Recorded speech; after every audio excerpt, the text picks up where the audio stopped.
प्रस्तुत केंद्रीय बजट 25-26 में बिहार के लिए मखाना बोर्ड की स्थापना, ITI पटना के विस्तार, खाद्य प्रसंस्करण संस्थान, हवाई अड्डा विकास एवं प्रमुख सिंचाई परियोजनाओं को मिले सहयोग हेतु मैं राज्य की ओर से आभार व्यक्त करता हूं। और उतना ही नहीं, 5 बड़े चीज। सबसे पहला ईमान, फिर ज्ञान, ईमान, विज्ञान, अरमान और तब सम्मान। ये 5 तत्व हमारे मुख्यमंत्री है।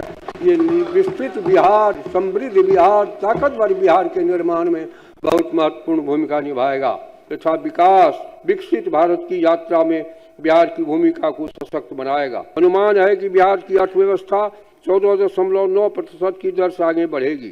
सामाजिक रूप से न्यायपूर्ण, समावेशी विकास वाला विकसित राज्य बनाने के हमारे संकल्प को नई ऊर्जा मिली है।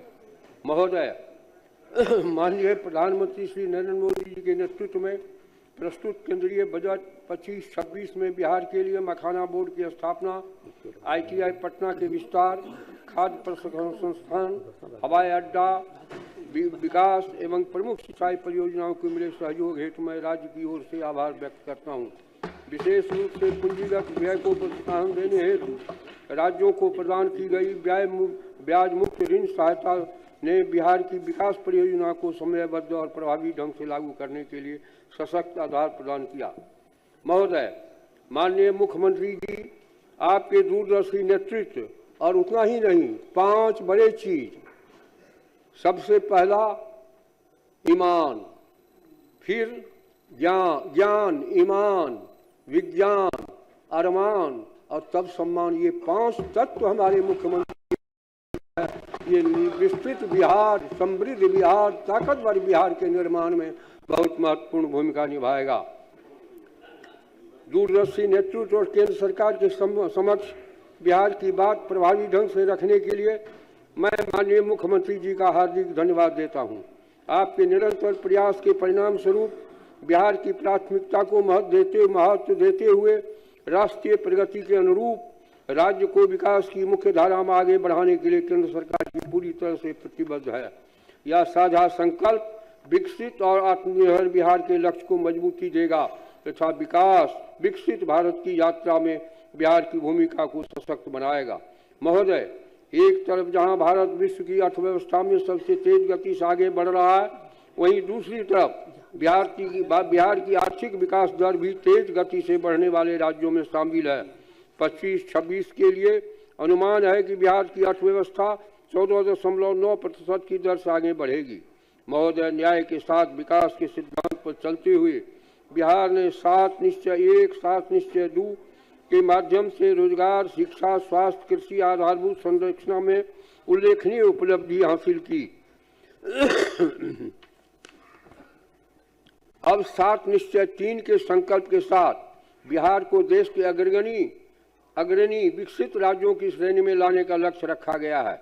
इस संकल्प के अंतर्गत राज्य की प्रति व्यक्ति आय को दोगुना करना, 1 करोड़ रोजगार अवसर सृजित करना, महिलाओं को सशक्त बनाने के लिए विशेष प्रावधान किए गए हैं। अब तक 1,56,00,000 लाख से अधिक महिला सदस्यों को 10-10 हजार रुपये की सहायता दी जा चुकी है।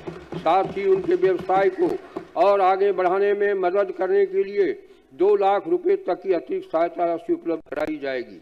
जाति आधारित जनगणना में चिन्हित 94 लाख गरीब परिवारों को लघु उद्यमी योजना के माध्यम से सशक्त बनाने का संकल्प है। साथ ही हाट बाजार के विकास को स्थानीय उत्पादों को बढ़ावा मिलेगा। उद्योग में 50 लाख करोड़ रुपए की निजी निवेश आकर्षित करने, चौथे कृषि रोड मैप में किसानों की आय बढ़ाने, मखाना उत्पादन, डेयरी उद्योग और मत्स्य एवं पशुपालन को प्रोत्साहित करने, प्रत्येक प्रखंड में आदर्श विद्यालय एवं डिग्री कॉलेज स्थापित करने के लिए जिला अस्पतालों को सुपर स्पेशलिस्ट स्तर तक ले जाने, 5 नए एक्सप्रेस वे और सौर ऊर्जा विस्तार करने, शहरी गरीबों के लिए सस्ते आवास उपलब्ध कराने तथा पर्यटन और खेल को विश्व स्तरीय बनाने की दिशा में ठोस कदम उठाने के लिए सरकार संकल्पित है। सबका सम्मान, जीवन आसान, ईज ऑफ लिविंग के अंतर्गत बिहार सरकार के वृद्धजनों के लिए स्वास्थ्य सुविधा उनके घर पर उपलब्ध कराएगी। संपत्ति पंजीकरण की सुविधा भी घर पर ही प्रदान करेगी। जिससे सभी नागरिकों को जीवन सरल, सम्मानजनक और सुरक्षित होगा। महोदय, बिहार का बजट आकार पिछले कुछ वर्षों से उल्लेखनीय रूप से बढ़ा है। जो 2004-05 में 23,800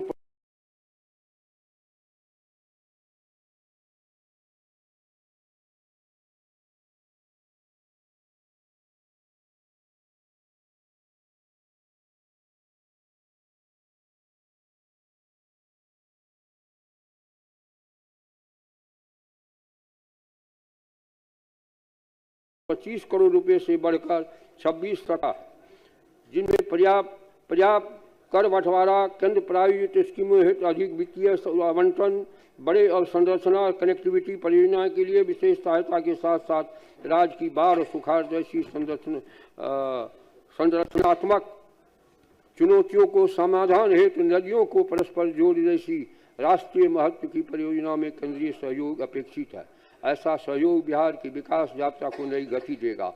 जल प्रबंधन, कृषि उत्पादकता तथा आपदा जोखिम न्यूनीकरण में दीर्घकालिक लाभ सुनिश्चित करेगा तथा राज्य समावेशी विकास की ओर तेजी से आगे बढ़ सकेगा तथा विकसित भारत के संकल्प के साथ समृद्ध आत्मनिर्भर बिहार के लक्ष्य की ओर निर्णायक कदम रख सकेगा।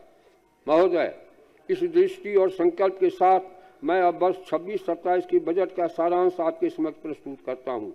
वित्तीय वर्ष 26-27 में बिहार का राज्य का बजट आकार 3,47,589 करोड़ 76 लाख रुपए हैं, जो वित्तीय वर्ष 25-26 के बजट से 3,16,895.2 करोड़ रुपए से 30,69,474 करोड़ रुपये 30,694 करोड़ 74 लाख रुपए अधिक है।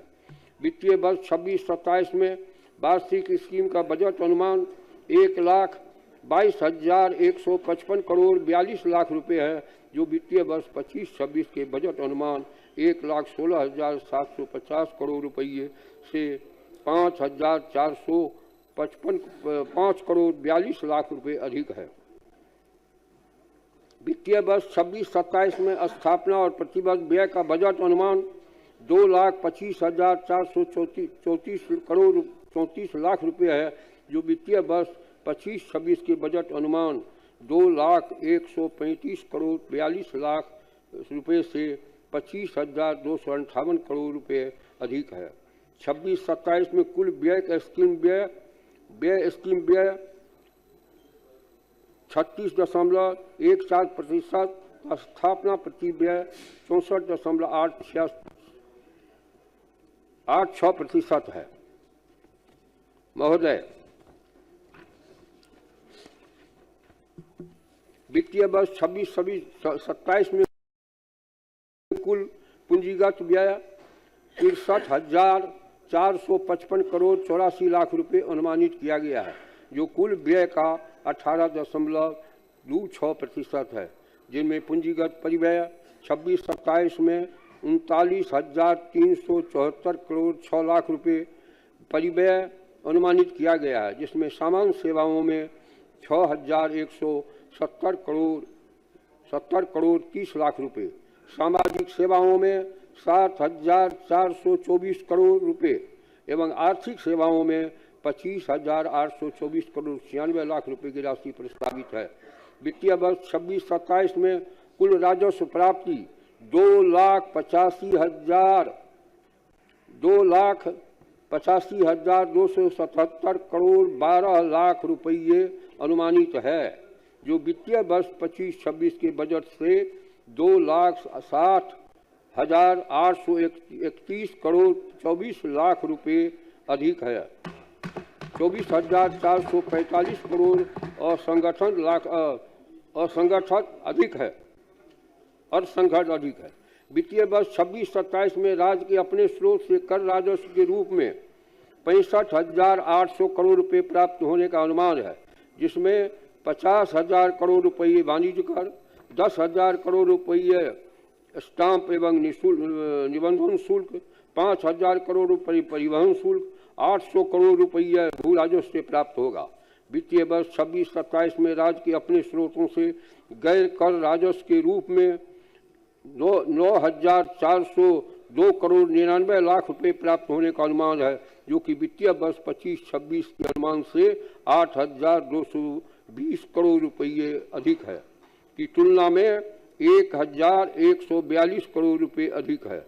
इसमें खनन से 4,200 करोड़ रुपए, ब्याज प्राप्ति से 2,570 करोड़ 8 लाख रुपये, वर्ष 26-27 में राजस्व अधिशेष 1,147 करोड़ 29 लाख रुपये अनुमानित है।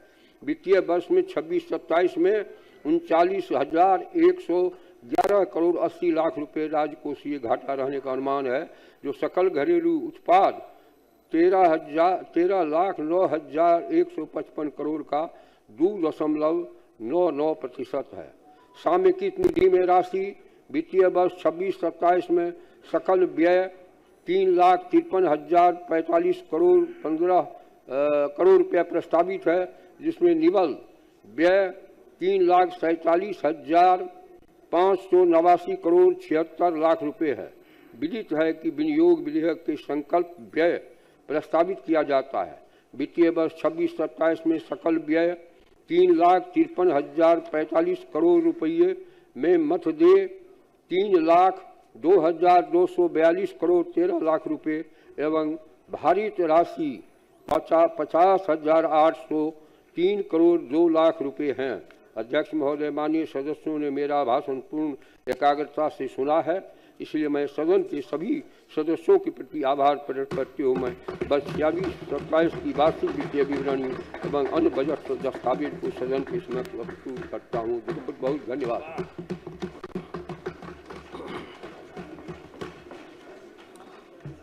माननीय सदस्यगण, अब माननीय राज्यपाल के अभिभाषण के धन्यवाद प्रस्ताव पर वाद विवाद प्रारंभ होगा।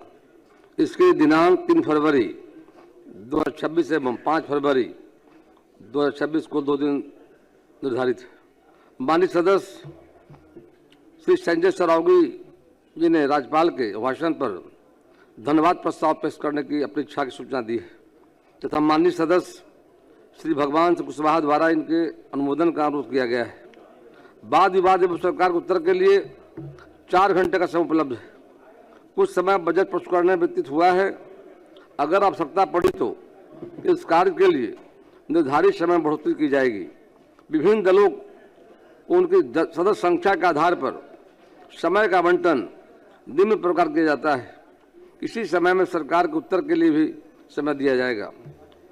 Bharatiya Janata party 88 minute, Janata Dal you 84 minute, राष्ट्रीय जनता